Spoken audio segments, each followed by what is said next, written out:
Cavalry बघा, आता माझं तिकीट आहे तुमचे बघा, कॅव्हलरी टँक म्युझियम. टँक म्हणजे हे रणगाडीचे आपण बघितलं सगळ्या आजूबाजूला, ते सगळ्या रणगाड्यांचं हे काय आहे, म्युझियम आहे, संग्रहालय. बघा इथे किती वाक्य लिहिलेलं आहे, आशियाज फर्स्ट टँक म्युझियम, म्हणजे आशिया खंडातलं हे पहिलं म्युझियम आहे. किती मोठं वैशिष्ट्य बरं, खंडातलं पहिलं, किती मोठं आश्चर्य आहे. आणि ते आपल्या जिल्ह्यामध्ये आहे, ते आपल्याला माहित नाहीये.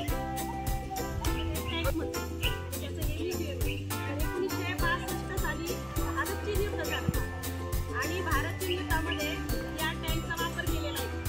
आणि आपण त्याच्यामध्ये पाहिलं ना नाव वगैरे, तर त्या भारतीय युद्धामध्ये जे शहीद झालेले जवान आहेत त्यांची ती नाव आहे. इंग्रजांच्या काळात त्याचे काही रणगाडे, त्या प्रत्येकाची माहिती त्याच्या समोर लावलेली आहे आणि त्याचा वापर किती कसा होतो, किती लांबपर्यंत त्याची तोफ जाऊ शकते ही माहिती. 15 रणगाडे किती 150